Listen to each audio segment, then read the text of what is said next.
Sakura and welcome back to my channel, or welcome if you're new.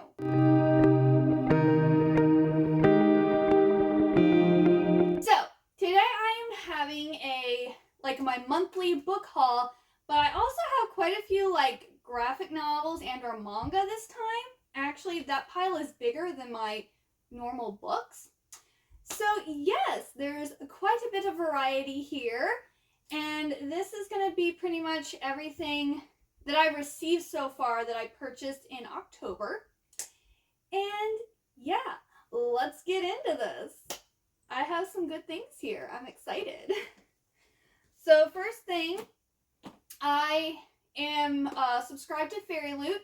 So in Fairy Loot for, I think it was the September box, we got a hardback and a paperback book in the box. So this was our special paperback copy that we got.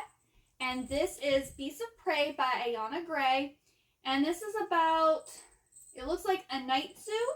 So yes, it's about two different people, Coffee and Ekon. And Coffee works at a night zoo where she accidentally unleashes this wild, mysterious power. And then Ekon is destined to become an elite warrior. And he helps Coffee, I guess, defeat this power that she unleashed. So it sounds really good. This also has a digital signature in it. A digital author signature in it. And so yes, this sounds very interesting. Don't know when I'll read it, but it does sound interesting. Then we got this is the hardback book that came in the September Fairy Loot box. And this is Defy the Night by Brigitte Kemmerer. And this is by the same author who did A Curse So Dark and Lonely, that trilogy that's been really popular. So this is her newest book, and it has beautiful purple sprayed edges. It's got a ribbon bookmark in it. It also, it has artwork. Nice artwork on the inside of the jacket. And this is the naked cover of it. And this book was apparently inspired from Zorro and Robin Hood.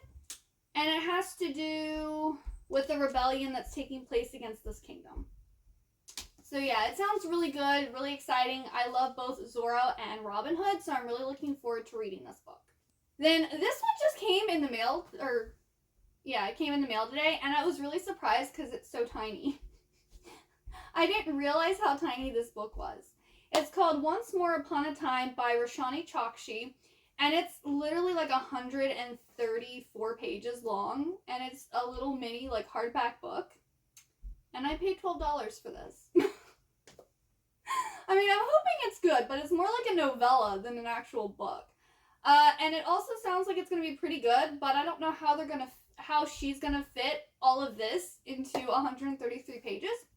So it says, once upon a time, there was a prince named Ambrose and a princess named Imelda, who loved each other, but alas, no more. What a witch takes, a witch does not give back, their friends and family warn. They resign themselves to this loveless fate. A year and a day pass, and then their story truly begins. Embark on a perilous journey with Imelda and Ambrose, as they brave magical landscapes and enchanted creatures, who help or hinder them on their quest to reclaim their heart's desire.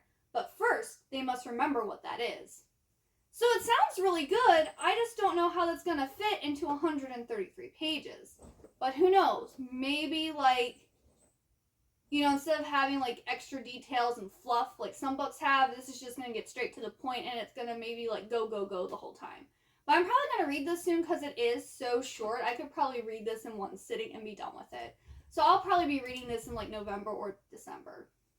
And I'll talk about it in a wrap-up video, and I can let you know whether it's worth buying or not. Then I've been wanting a nice leather-bound copy of Alice in Wonderland, and I knew Barnes & Noble had a copy, but they were out repeatedly. They had the big thick one that also had a whole bunch of other stuff in it, but I just wanted Alice in Wonderland and Alice Through the Looking Glass, and they finally got it back in stock. So this is one of those the children's leather-bound editions that are $10. So I was able to pick it up. It's very pretty. It's gonna look nice on my shelf with my other hardback books or my leather-bound books. And yeah, and it also I think has like pictures from the original like book in it too, which is nice. But yeah, I'm not going to tell you what Alice in Wonderland is because if you don't know, it will be easy to look up what this is about because it is a classic and people love it. Oh, look at the end pages too. Ooh. Yeah, this is just a really pretty book and I'm happy to finally have this in my collection. Then they came out with some special editions of The Invisible Life of Addie LaRue by V.E. Schwab. And this is the, I guess the Barnes & Noble special edition. The Amazon special edition. Because Barnes & Noble, their special edition is like a red cover with, I think, silver writing on it. I don't know, it's slightly different because I was like, oh, they're having a special edition too. I was like, oh, I'm glad I got the Amazon one because I like that one better. But yes, this is the special edition of The Invisible Life of Addie LaRue. And it's got a ribbon bookmark in it. And it has like this pretty cover on it on the hardback of the book. But yes, if you don't know what Addie LaRue is about, this is about Addie LaRue who sells her soul to this dark spirit so that she can live until she wants to die. So she can live forever. The only catch is no one will ever remember her. Everyone that she meets forgets about her, except for one day when someone does remember her.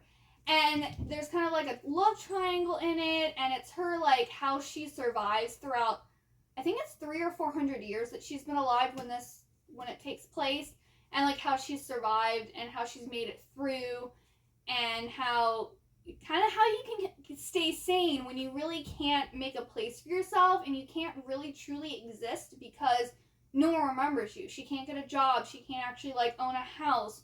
Like, anything that she owns eventually, like, disappears or is gone because she can't really hold on to anything.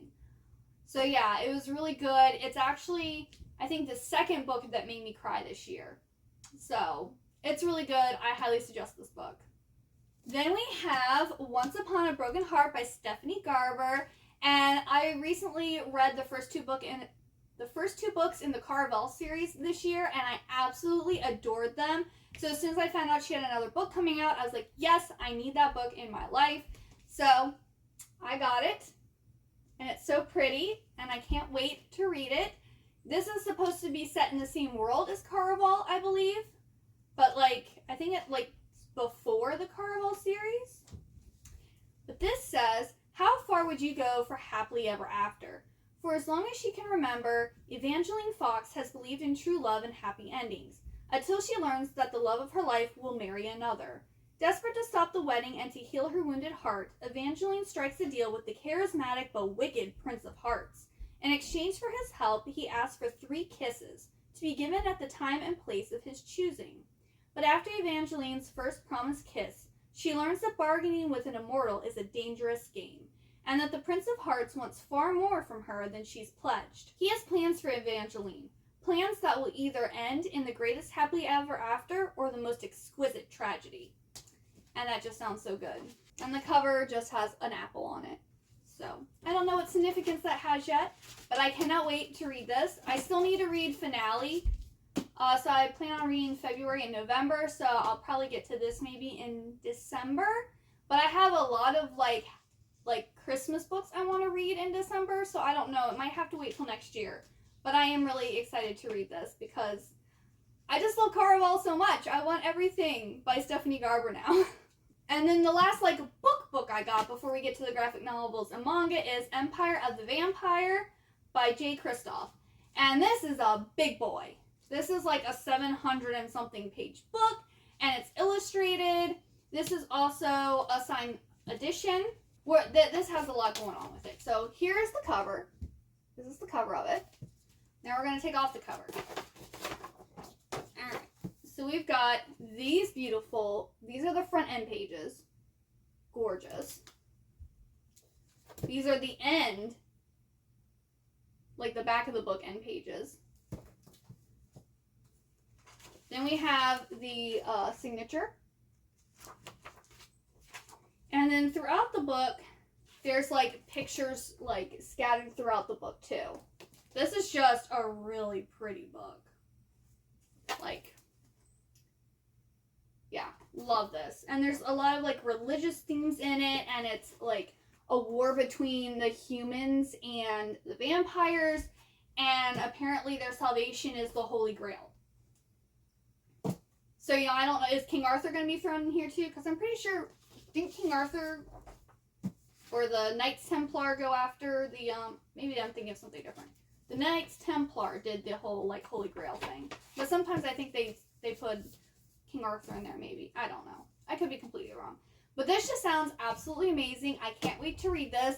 But again, it's a big boy. It's a big boy. So this is probably going to have to wait till next year because I have a lot of other big books that are continuing series that I want to finish before the year's up. But yes, I am looking forward to reading this because I love vampires and I love, like, religious themed things. So yeah, excited for this. King Arthur and the Knights of the Round Table were the ones that looked for the Holy Grail. Oh, they were? But the Knights Templar did too, didn't they?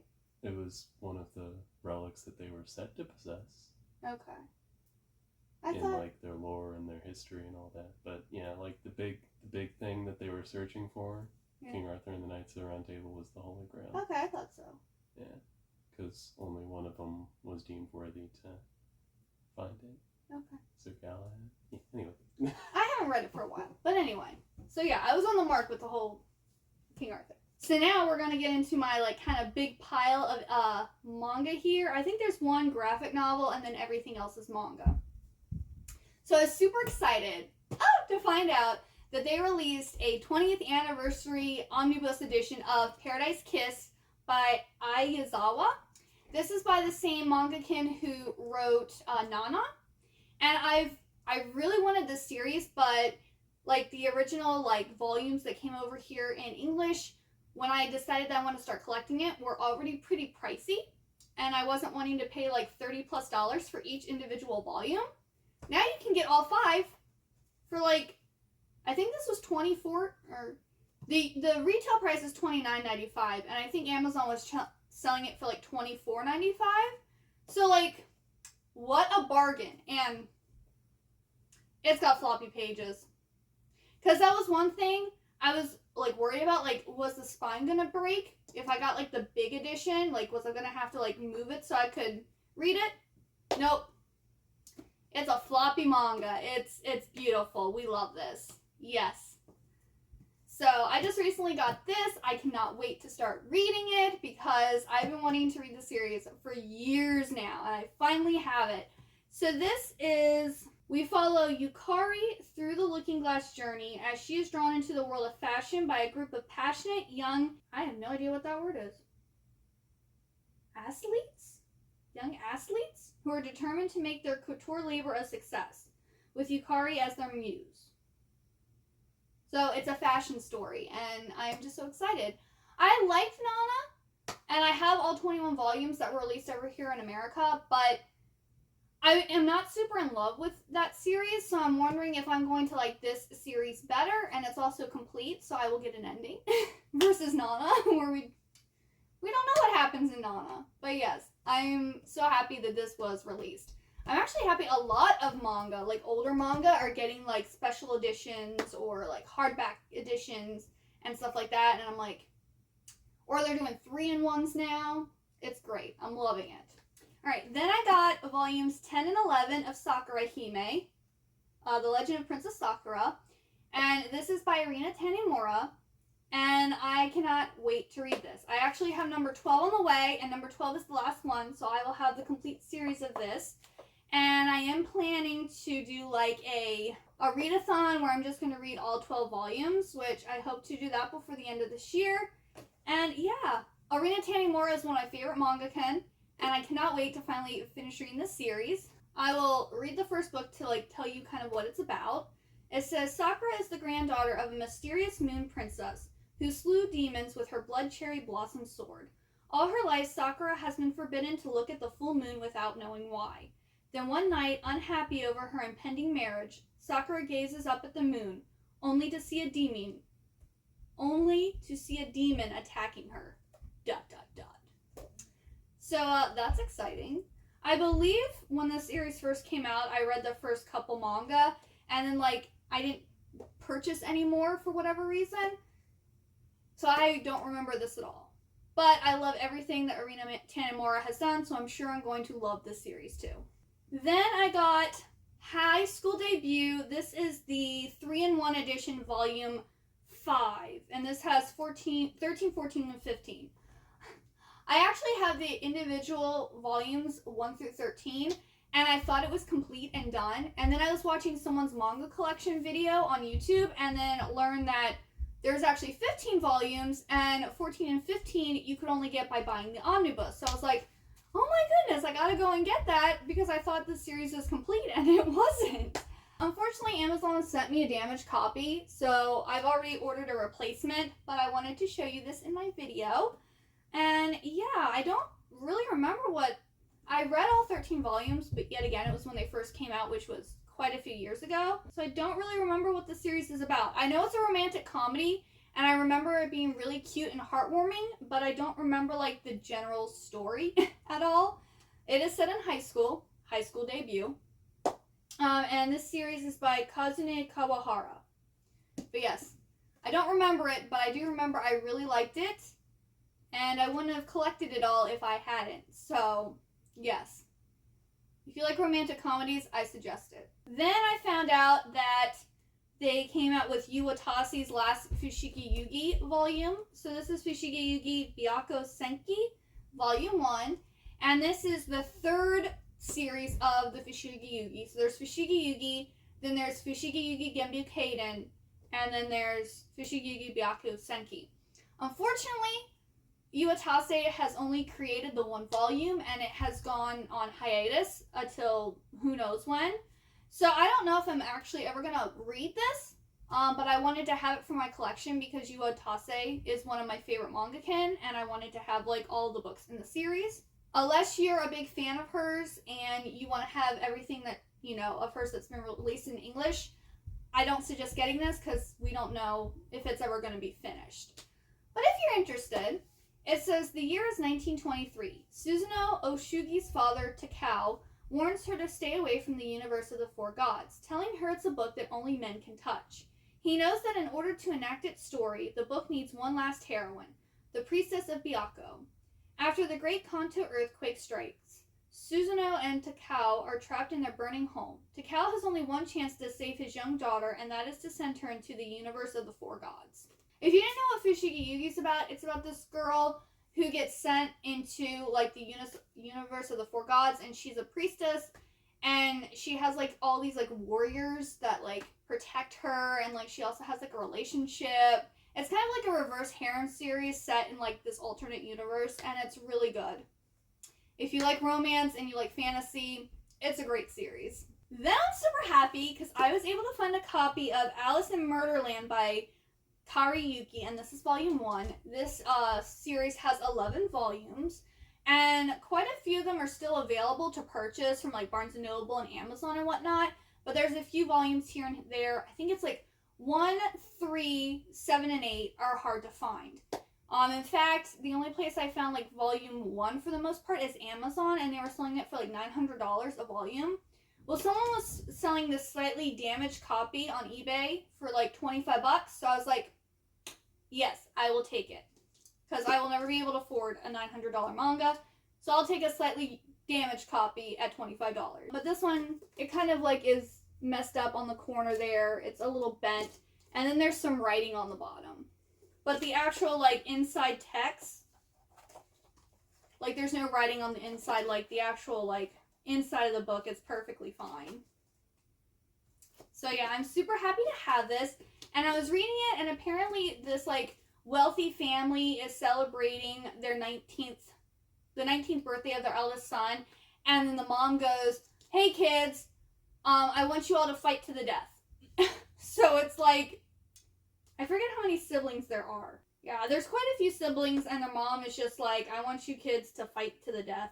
And Stella, the 4th daughter, almost has, like, a magical girl thing and, like, changes into looking like Alice from Alice in Wonderland. And I'm guessing she's gonna probably be, like, the winner. So Stella's supposed to be like Alice in Wonderland. I'm guessing their mom is supposed to be, like, the Queen of Hearts. And the other siblings, I guess, are gonna be other, like, characters from Alice in Wonderland. So yeah, I'm super excited to read this. Kaoru writes a lot of like gothic horror. So if you like that, I highly suggest her. I also have a few other books of her, or a few other manga here to haul. But yes, if you can get your hands on Alice in Murderland, I mean, I haven't read it, but there's nothing of hers I haven't liked. And I love Alice in Wonderland, so I know I'm going to like this. So then the other series of hers that I've completed now, I have volumes 3 and 4 here. I ordered 5 and 6. They arrived yesterday at my parents' house. I haven't been able to pick them up yet. So this series is done though. It is complete at 6 volumes. So I have Demon from Afar by Kaoru, and this is volume 3. And here's the back.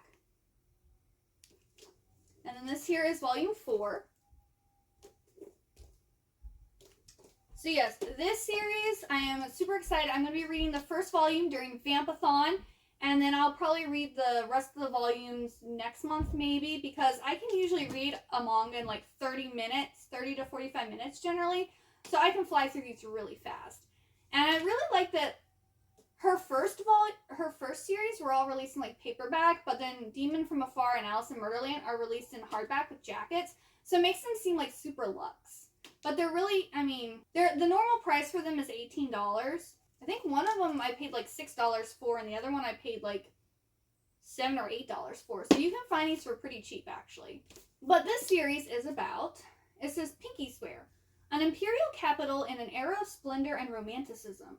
Orphaned in an earthquake, Sorath is taken in by Baron Kamichika, the lord of Blood Blossom Manor. There he pledges eternal friendship with Garin, the Baron's heir, and Kiora, Garin's fiancée. But their friendship turns grisly by events none of them could foresee. The tender feelings each secretly harbors, the machinations of Baron Kamichika and his strange and seductive female companion, and a fateful encounter with a young girl with bizarre powers, all draw them to the Walpurgis Night and the Nightmare's climax. So that's what that series is about. Yet again, gothic horror. Then I got volume 3 of He's My Only Vampire by Aya Shoto, I think is what it's called. This series is really hard to get your hands on. I don't actually know if I'm going to be able to finish the series or not. I have volumes 1, 2, and now 3.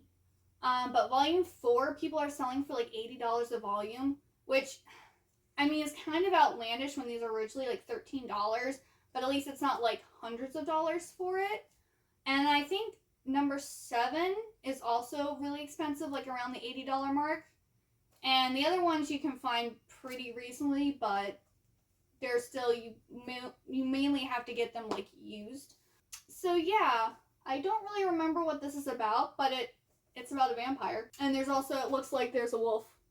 So it looks like it's about vampires and werewolves, which I love anything with vampires. I'm more keen to vampires than werewolves, but if they're both in it, I like them both. Might not suggest this one unless you're willing to shell out some money for it, because it is hard to find. Maybe they'll do reprints or something, but I don't have any knowledge of that right now. And then here is the one graphic novel I picked up. It's called Huki by Miriam Bonastrator. But I saw this, they had it on like the Halloween table at Barnes & Noble, and I was like, that is so cute! And then I was like flipping through it, and then I saw the price, only $12.99. You get this huge, like heavy, like comic with like thick paper that's fully color graphic novel for $12.99. I was like, that's amazing. And then when I went to purchase it at the checkout, I got a free little black kitty keychain. So I don't know if it's like the first few people that buy it get it, or if everyone who purchased it gets the keychain. But that was a nice little surprise when I went up to purchase it. But this says, 2 twins, 1 prophecy, a whole lot of hijinks. When 12-year-olds Danny and Dorian missed the bus to magic school, they didn't expect to be declared traitors to their own kind. But thanks to a mishap with a dragon egg, a broken broom, and a high-profile prisoner, their faces are on wanted posters throughout the country. Chased by powerful families seeking the prophesied king of witches and royals searching for missing princes, the twins don't know whom to trust. Luckily, they aren't alone. With a local troublemaker, a princess, and a teacher who can see the future on their side, the twins must just clear their names. but can they heal their torn kingdom? It looks like this is the complete series. Like, this is the whole series all in one book, because it doesn't say volume 1 on it. So yeah, and this was originally on Webtoon. It was a Webtoon comic, which Webtoon is like this app that you can get on your phone, and it has a lot of comics on it. And usually they come out with like a chapter every week. And if you pay for more coins and things, you can read chapters sooner, or you have to wait until they're released to free for the public. They have like True Beauty on there. They also have that Lore Olympus on there that's really popular. I think Cheese in the Trap and like the Cursed Princess Club or whatever. So they have a lot of cute series on there if you like just to like read a chapter at a time. Some of them actually have music and stuff too. Like as you're reading it, there will be music playing. So it's really cool. But this looks really cute and I can't wait to read it. And then the prized possession or the prized manga of this haul. The first 3 volumes of the Rose of Versailles. So I was at Barnes & Noble. I think it was on the same day that I bought Hookie. And I saw the Rose of Versailles, Volume 3. And they had 2 copies sitting on the shelf. And I was just like, that is so gorgeous. I was like, I didn't know that they had come out with a manga for this. Because I got the anime when it was released over here on DVD. And I've watched a decent amount of it. I haven't watched all of it because a lot of times when I'm watching TV, I want to be multitasking. And it was released with subtitles, so you can't really multitask when you need to be staring at the screen and reading subtitles, so I haven't finished watching it. But I really liked what I saw, and it was, like, really gorgeous. Like, it's a gorgeous anime. And now we can have it as a manga. I believe this series was originally released in Japan as 10 volumes, and then they released it over here in 5 hardback copies. So there's, like, 2 volumes in each hardback. Well, I didn't want to, I saw this and I was like, oh, that came out, it's so pretty, and I went to look and they didn't have volumes 1 or 2. I also didn't know at that point how many volumes was in the series.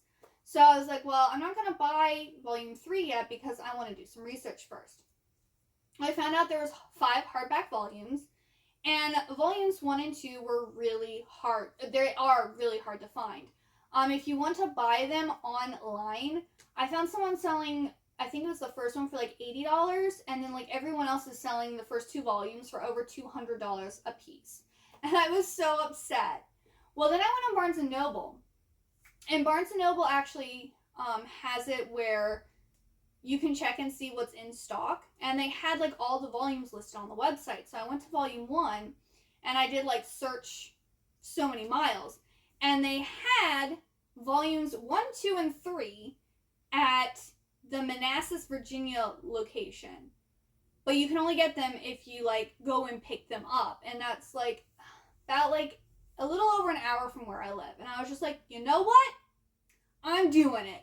So I went and I got all 3 the first 3 volumes of The Rose of Versailles. And yes, I went online, I ordered them, and then I just went and picked them up. So yes. And then I also have volumes 4 and 5 on the way. So I will have the complete hardback series of Rose of Versailles. And I'm so happy because they're just so pretty. So I'm going to do up closes here. Here's volume 1. And here's volume 2. And then I'll show you volume 3 again. But yes, these are just absolutely gorgeous. I love them. So I'm going to read the back of the book, the first one. It says, Oscar Francois de Georget is a young noblewoman raised as a son by her father. As commander of Marie Antoinette's palace guard, Oscar is brought face to face with the luxury of King Louis XVI's court at Versailles. Joined by her servant André, Oscar is privy to the intrigue and deceit of France's last great royal regime. And it says, The Rose of Versailles, the Queen of Shoujo manga, is available for the first time in English. This deluxe hardcover volume contains the first 22 chapters of Ryoko Akida's historical fiction masterwork. So yes, if you love France and manga and shoujo, like, also if you're a fan of like Utena, Revolutionary Girl Utena, you will probably really like this series too. I actually have the hardback deluxe edition of that on the way, and like the Another Revolution manga also. So I'll have quite a few nice manga in my next book haul video. But yes, I'm so happy that I got this series. I am over the moon. This also, finding this series and getting this kind of like boosted where I was like, I need to start collecting manga again because I'm missing out on a lot. So yes, I hope you enjoyed this video. If you did, please give it a big old thumbs up. Also hit that subscribe button down below and let me know what books you've gotten recently. And yeah, I hope to see you all next time. Bye-bye!